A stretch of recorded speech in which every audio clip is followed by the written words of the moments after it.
Welcome to Athletic Definition. My name is Coach Ray Z. Thank you, Dana, for joining, and everybody in the simulcast as well. My name is Coach Ray Z. Today, I'm going to be talking about the Narrows Hiking Trail in Zion National Park, Springdale, Utah. It's summertime, or pretty much close to summertime. It definitely feels like summertime here in California. I think it's a nice, warm 90 degrees. This is when a lot of people start planning their summer vacations. Most kids are out of school already, although I think on the calendar, officially summer is until I think June 20th or 22nd. If you're getting ready to go on a vacation or thinking of something to do, how about national parks? National parks are great. I haven't had the opportunity to go to that many. I just started exploring them a few years ago. Absolutely loved them. There were some things I didn't like, and I'll share with that as well as we go along. Zion, as I mentioned, it's in Utah, and things have changed. When I went there to go do a half marathon, which is pretty cool because you run around. It's like a travel vacation, and so you run outside of the national park, and then from there you get to go hiking. That's the whole thing, to draw people. That way you can go hike and explore. So I went, and part of the whole thing that I paid for got me free camping. So I camped somewhere by the race, woke up, did the race. Then from there, went, and I wanted to camp more. And this is really the first time I kind of went camping. So I got a camping ground outside of Zion. You got to like drive through it. And it's not that easy. It takes a while to drive through it. I was staying on the outside camping. They did have showers, but everything else was just camping. And then the rest of the days, I just pretty much spend it hiking, I think maybe for 2 or 3 days. In that time, I didn't realize how long Narrows was, but I also got to explore smaller trails and the Narrow, and another one called Taylor, which is to me really, really nice. I got some footage of that. I'll be doing a show on that as well. So Zion, back in 2009, they passed a law, which is the Wilderness Protection, and basically it ensured to preserve 124 acres of this beautiful land. When I went, one of the more popular trails there too is called Angels Fall. I didn't even have a chance to go there, plus running half marathons and hiking. When you go there, if you just see pictures, you may not know, hey, I need special tools or equipment so that I can enjoy myself, especially if you're going on the Narrows. Now, the trail is pretty much all on water. There's a couple places where you're walking along rocks or ridges, but you're hiking on a water trail, and it's long. And the thing that I noticed, and as I mentioned, I think I went in 2018, but I was looking up all the information, and even when I went, I remember some of the information was inconsistent, and this is from the park. And even now, when I went to the website and I was checking, I did notice inconsistencies as far as how many mileage how long is the Narrows actually, and how long does it take? And to me, it's really hard to say because it's all going to be based on the person. But right now, if you go to their website, you can click on it. It's like a PDF, and it's called the Official Wilderness Guide of Zion National Park. And then they have another one called Zion Information Guide. Both of them give you different hours that it takes to complete Zion. So on one of them, I think it says about between 9 hours. Another one, they give you a pace chart, and it says about 12 hours on that one. And then on another one, it says that even the most experienced hiker can find this strenuous, and it could take at least 12 hours. When I did it, kind of based on all the information and the maps that I seen, I figured I did more than half, but I did not get to finish it. And as you know, if you've been following along lately, what I've been doing is when I release a podcast, I release a perspective of what I'm talking about, because I GoPro'd everything. I had a GoPro on top of my head. So you will be seeing the release on my YouTube channel of the perspective of the hike, so you can listen to it and kind of know what to expect, what to take, what to prepare. And then you can actually see the whole perspective of the Narrows as you're walking. And when I went there, they did rent shoes for you. They're kind of like sandals, and they have walking sticks, which I highly recommend, or trekking poles. You can take your own. I was trying to see if they rent them now. I couldn't find any information, so you'll have to do a little bit more digging. I did it without the proper shoes. They should be closed. and it is super slippery, super dangerous. I would not recommend it. I just thought that I was pretty cool. Let's see here. I have Scott, and he is requesting to come up. So, welcome, Scott. How are you doing today? Not bad. How are you? I'm doing good. Trying to stay cool in this 90-degree weather.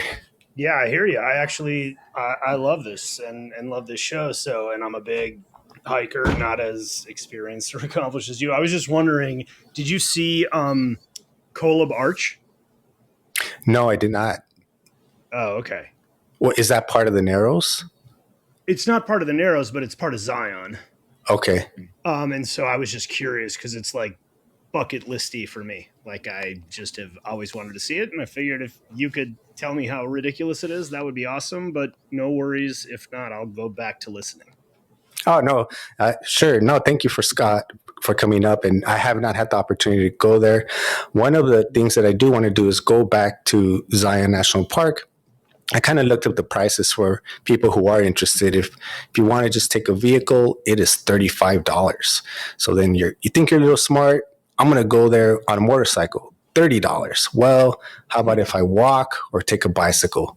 It's still $30. So regardless of how you get there, you're gonna pay.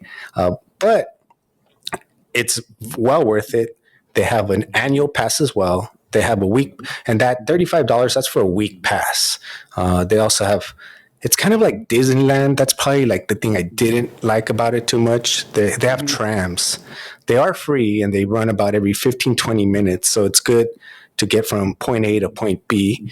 But they give you like information, and it was a little too touristy for me, especially when I'm getting prepared to go hiking. Any hike you do there, if you go on the website, they highly recommend for you to arrive 90 minutes before you want to start your hike. And it really does get crowded. It seemed like from what I was reading, now they've added where everything is by permit and you just can't go on your own. So Yeah. I really recommend just checking the website. I try to do as much, but there's so much information. Have you had a chance to hike any of it, Scott? Yeah, absolutely. Little parts of it, but it was a long time ago, and it was before it was as sort of crowded and complicated as you're speaking to.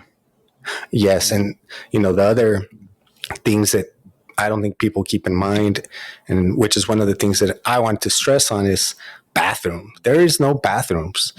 You have to try to go before, try to eat food that makes you go before.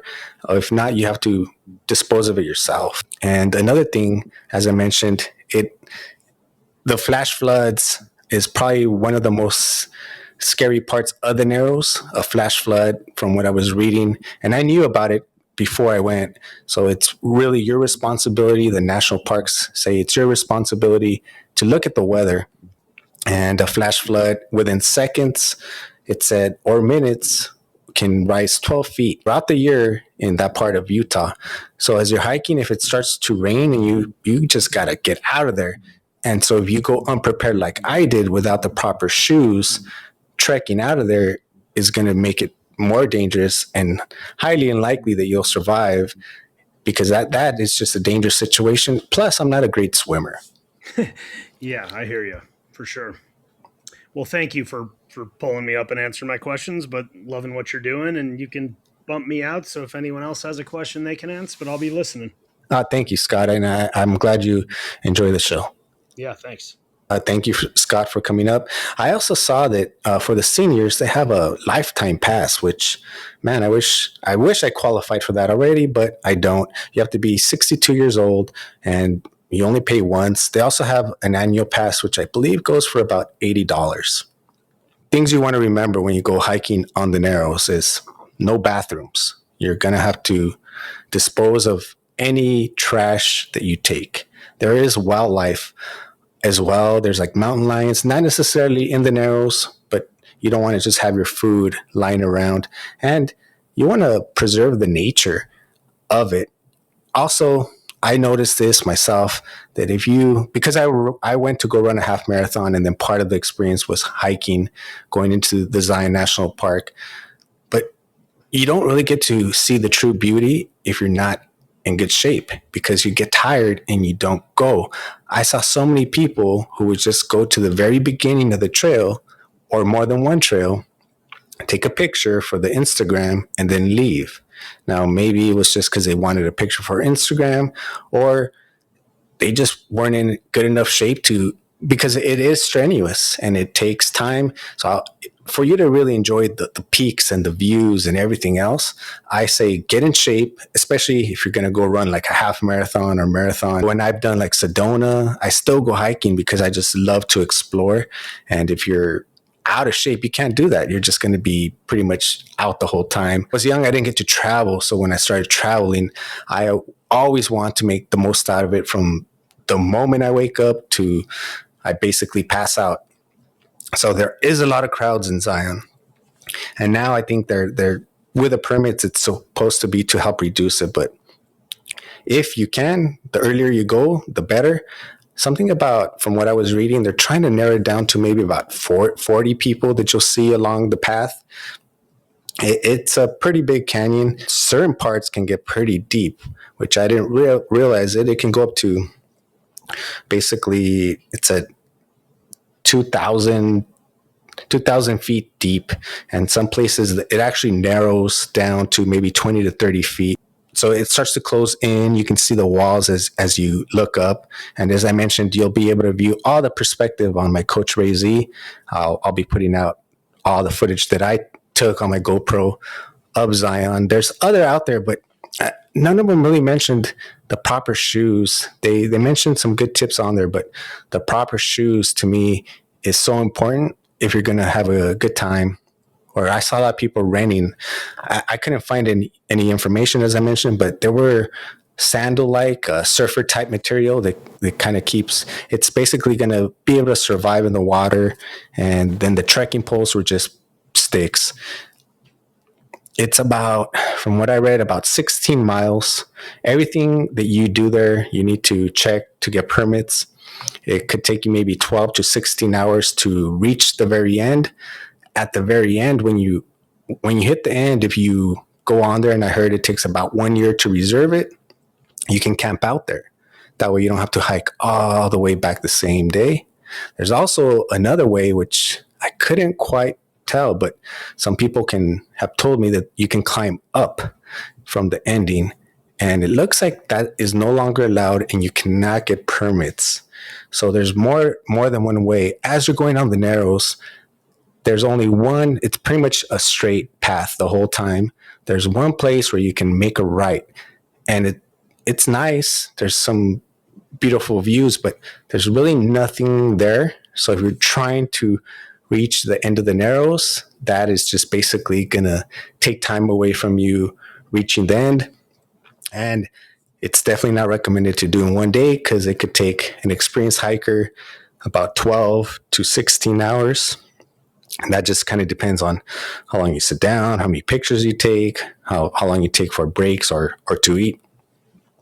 As a lot of the hikers that I went with, they wanted to take breaks a little bit more often than I did to, get some sort of food or calories in. I like to just push, but I understand not everybody's like that. So also, if you're going to go, the people you go with, as I mentioned, everyone has different fitness levels. But if you plan on doing a 2-mile hike and the person has never even gone for a walk for 1 mile, maybe they should start walking before you go. That way you guys can really enjoy it. Also be prepared for sun. Take your water. If you're going to drink water from anywhere, I have those emergency filtration just in case, and I take it with me hiking. I actually don't have it near me. I would show it to you.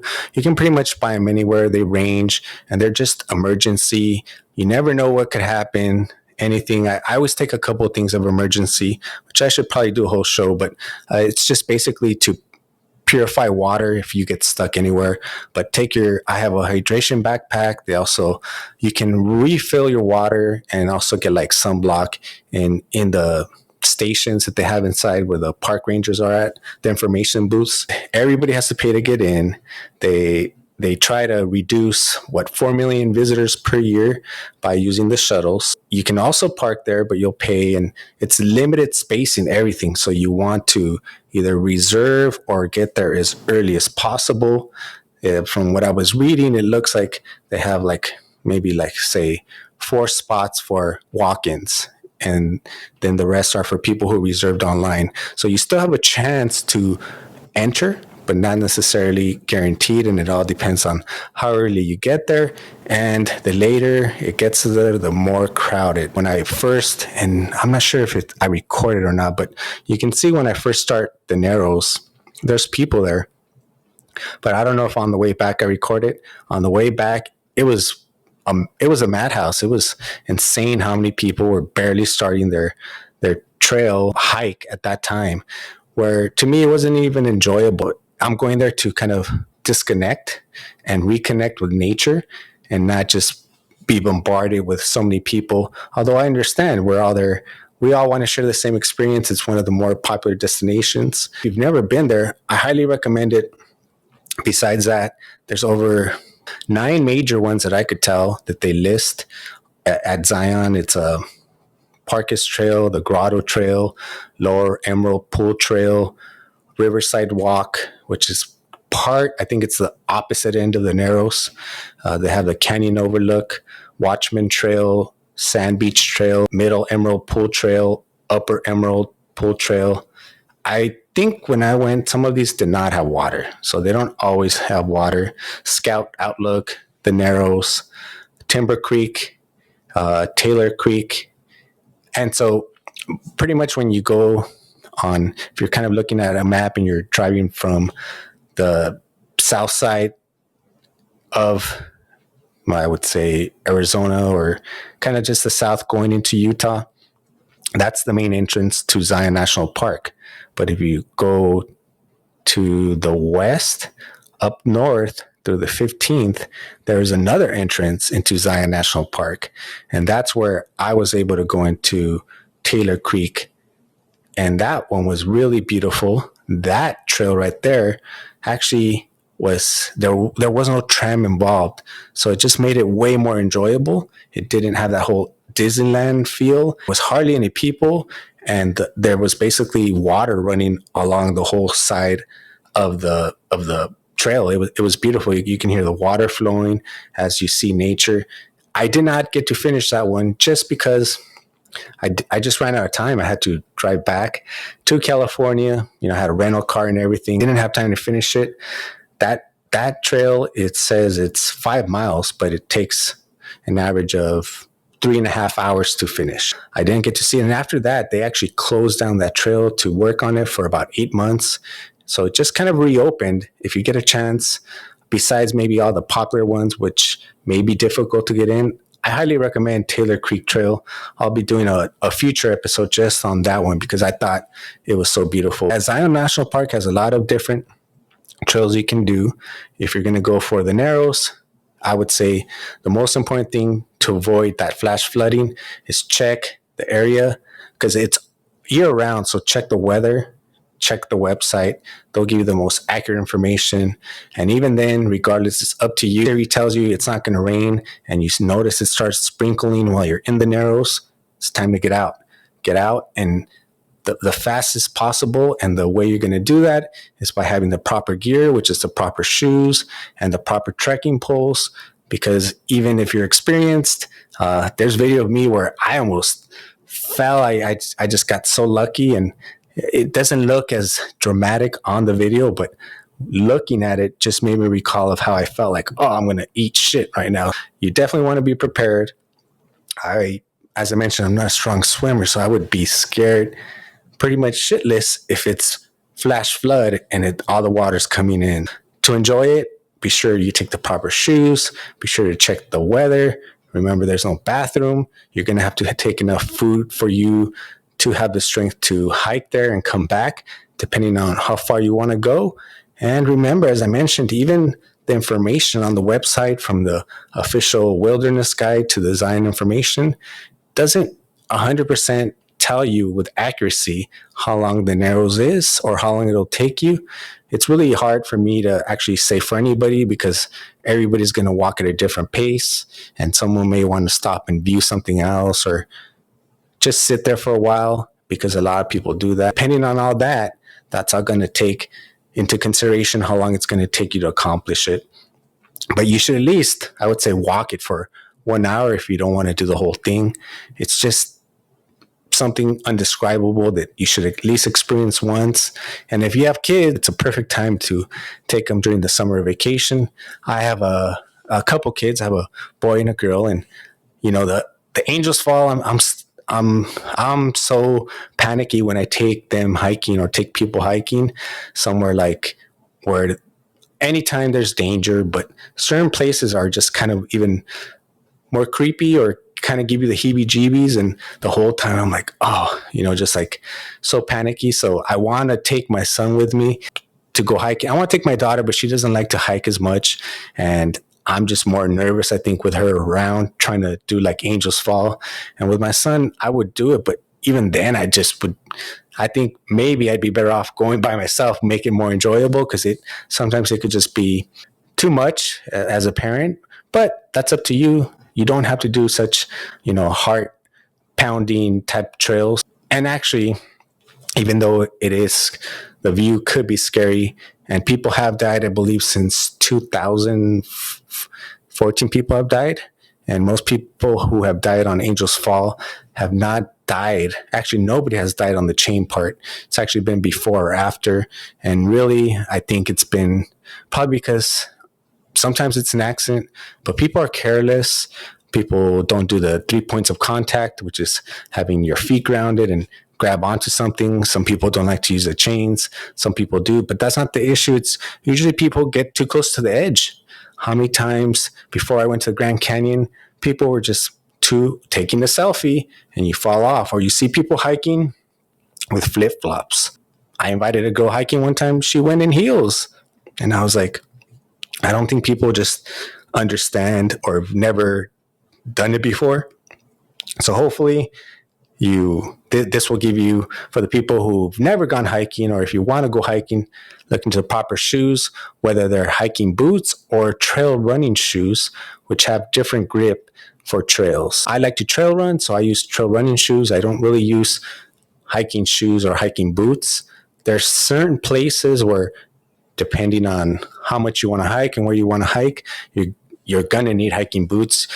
You probably couldn't go with running shoes, but that's not, I would say, the common trails that people hit. I hope you enjoyed this Zion National Park guide. As I mentioned, I'll be releasing the whole perspective video on my Coach Ray Z YouTube, and then you'll have the podcast to go along with it. Actually, I will be back tomorrow because I have a show here on Friday. I'll be doing the sports, fitness news, and trends tomorrow. And as well as, I'm not quite sure, I might have a guest as well. Thank you, everybody, for joining. This has been Coach Ray Z, Athletic Definition. Unless anybody else would like to come up, ask some questions about Zion, the national park, the food. There's really no food except, I guess that's one thing I can mention. There's really no food inside National Park that I could remember. It was outside, and it wasn't very good. They had a McDonald's, a Starbucks. They had Thai food. I went to the Thai restaurant. It was okay. I don't remember seeing Mexican food there.